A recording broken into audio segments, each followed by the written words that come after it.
The following is a show we're calling On the Horizon. It's a current events-based opinionated show punctuated by chill music. So what does that mean, current events-based opinionated show? Simply put, we start with the news and go from there. We talk about the impact current events have on us and further what that impact means to the progress of our country and our world. We don't pretend to be professional economists or political pundits or anything more than a few college students just trying to work out the problems in the world. It's all in the name of progress. The opinions are our own, not our station's, and it's all live. So, without further ado, this is On the Horizon. Hello, you are listening to On the Horizon. My name is Alex Popichak. I'm joined in the studio with Kris Chandler and Sam Morrison, and we're talking about the future. Okay, specifically artificial intelligence and the future of that. If it's taking our if it's going to end up making creativity, I don't know. So, back to where we were. Right before we came back, Sam, you had said something about like the different kinds of AI, right? And how it's been portrayed. Now, granted, a lot of this is sci-fi, but sci-fi, as we've seen in the past 20 years, has influenced sci-reality. There isn't a word for that, I don't think. I think it's just science. Yeah. But so reality. Yeah, so reality. Yep. So, like, what were your points? You were saying words. I mean, they were great. We really don't know the future of AI at the moment. I mean, what we have at the moment is glorified search engines, basically, like IBM's Watson. That isn't alive. It's just a really, really quick and powerful search engine. But like I said, we have two options. We either got like cute AIs, like some of the ones from Halo and Her, you know, the movie where Scarlett Joaquin Johansson Phoenix falls in love with his phone. And Scarlett Johansson. I can't pronounce that guy's name normally, by the way. Joaquin Phoenix. Joaquin. Yeah, that's what I meant. But or we have like Skynet from the Terminator. So like dun dun dun dun dun dun. Yeah. There's no middle ground that we know of. I mean, we just don't know. Do you think that ultimately AIs will occupy that middle ground, like real AIs, or do you? I mean, because there's always this fear of the machines are going to take over the world. Yeah. Well, what I was going to bring up, which I meant to make a reference to earlier, but I made a mistake. The movie I, Robot. Yes. With Will Smith, not I Am Legend. Yeah. Oh yes. I, that Robot. was the zombies. I, Robot. Yeah, I Legend. Really, I Am Legend is with the quote-unquote quasi zombies, whatever you want to They're call mostly them. vampires, but yeah. Yeah, whatever you want to call them. But terrifying I, Robot nonetheless. with Will Smith. Yes. And that society, you know, the robots were these droid kind of beings with somewhat, well, not really conscious minds, but conscious enough to do normal jobs and everything. And they were creating the newer ones, and the one had like a trip, and he actually did have like a conscious thought to him. So I guess like that could be the middle ground, sort of. But nonetheless, I feel that that's still going too far. You know what I mean? Like we don't need robots or androids like taking our jobs and making us even more lazy than we already are. Yeah. I'm a bit confused as to what you would stand to gain from using robots and I mean, I guess productivity, but beyond that, I don't know what you stand to gain to automate literally everything as a society, because we'll be reduced to nothing. If you think though, that question could be, you know, can be pertain to like any scientific innovation or anything. Well, to a lot of scientific innovation, and I feel part of it is just to see if it can actually be done, like to push those limits, which is part of any science and in any art form too. Just to go back previously, you know, science isn't about why; it's about why not. Yeah, about why not. You know what I mean? That's kind of like the same with art. They're kind of similar in that factor, but I feel it's just that push to see where we can go, what are our limits as humanity, as a society. And then from that, I think we could just kind of learn more of a social lesson. Like, there's lessons to be learned in anything, whether it's meant for that purpose or not. But I think it's just to see if we can push those boundaries. I think what AI means for me is sort of like a more deeper understanding of what makes us human. I mean, it's one thing to have your phone with the intelligence of you, you know? Yeah. Which does amuse me, thinking that there are people out there whose phones will be demonstrably smarter than them. Well, that was the thing I wanted to bring up earlier when you had said when the machines become smarter than us, or I forget how you said it. You put it very much more eloquently than I have been tonight. I am so off. But The question that I have is, what is the collective intelligence of us? I mean, as humanity, as America, you see really dumb people out there every day, and it's a daily occurrence.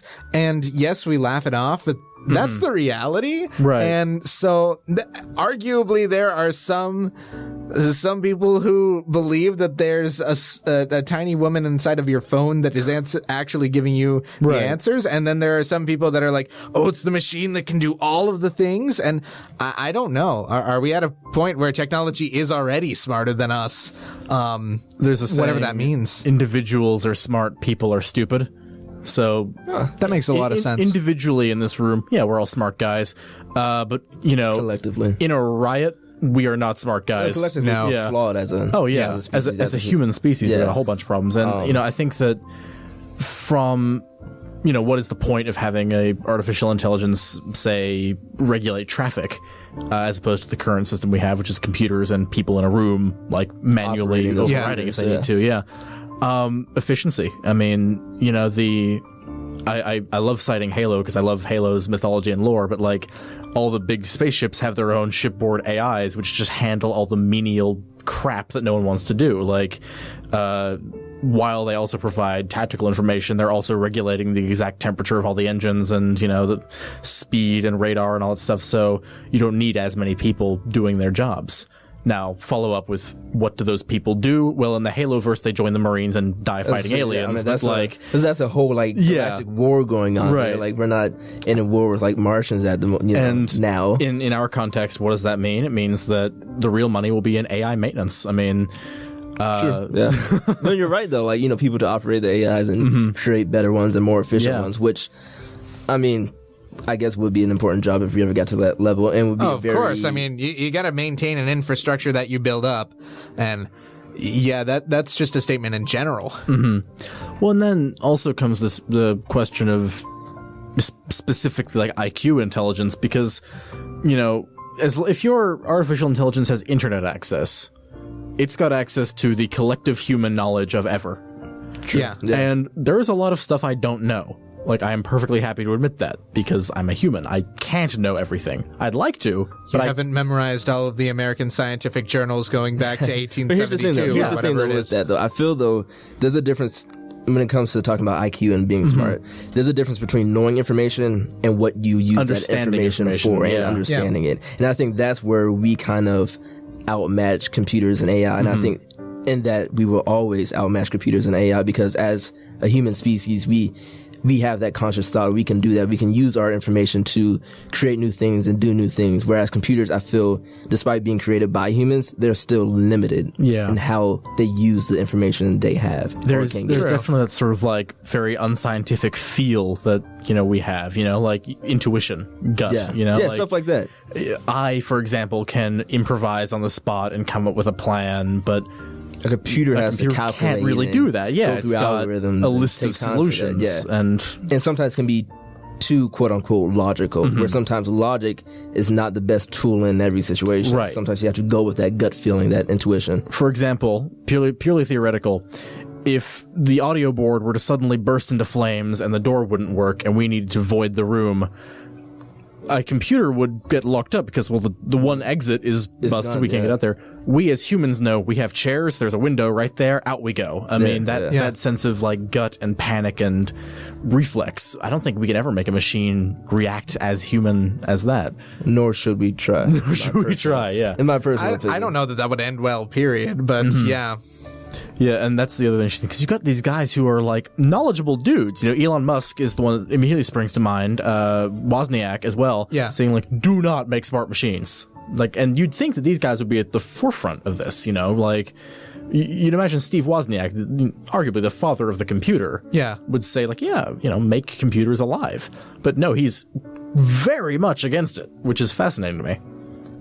All right. Just to cut in here, though, I just got a CNN not alert, but breaking news. Guys, we have breaking news on the show. It's not really like that important breaking news because the GOP debate's going on right now. I'm still leaning forwards, Chris. Go on.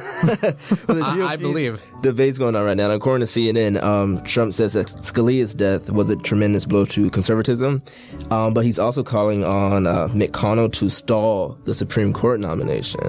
And CNN doesn't clarify as to why he wants them to stall the nomination, but because Trump already has a plan. Yeah, probably. Yeah. I mean, he probably has someone in mind who he wants to put in there, and obviously the Supreme Court they shouldn't be biased, given their party, but he may have someone in mind to fit his. You have to understand the way that the Supreme Court works is that the justices are appointed by the president in power at the time the vacancy happens. So.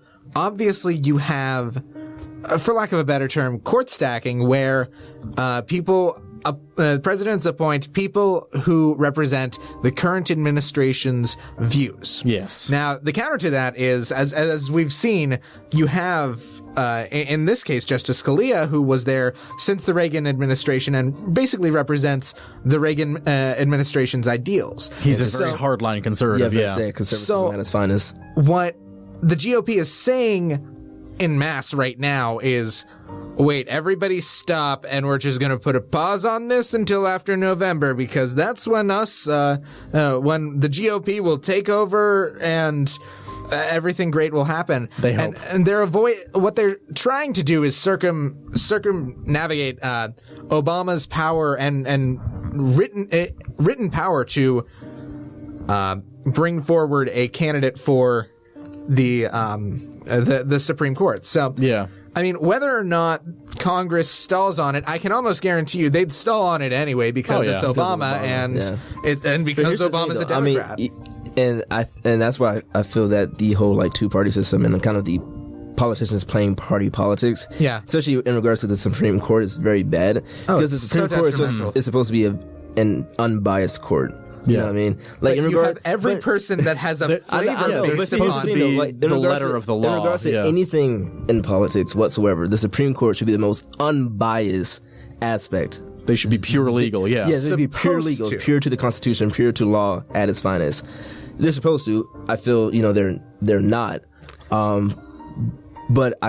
And that's why there shouldn't be the stall. You know what I mean? Now, if they replaced all the Supreme Court justices with artificial intelligence constructs... that would be horrible. That would just be horrible. That's a nice segue back. That'd be really interesting, though, wouldn't it? Having 9 machines. But here's the thing. Going back to it, though, they would just look at it from a logical point of view. Right. And that could be a good thing or a bad thing. Yeah. Because as humans, we have feelings, we have these emotions, and defendants can skew that for the judge. You know what I mean?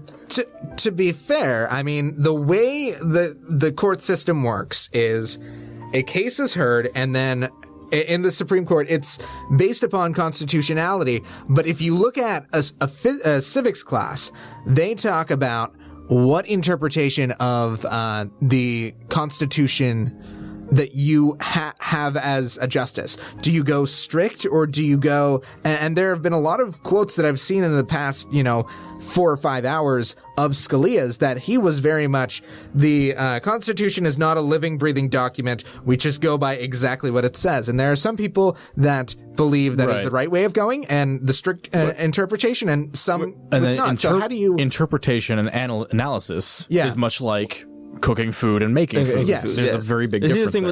Just going back to the Constitution, I mean, the Constitution in many ways is so vague. Oh, yeah. That there's obviously so many different ways to go about looking at a problem, and that's where the party politics comes in. Yeah. It fills that void where the Constitution is vague on. You know what I mean? I think that's part of the problem, and obviously we can't write a new... we can write a new Constitution. Right. They left that open, but yeah. But you know what I mean? But that won't ever happen anytime soon.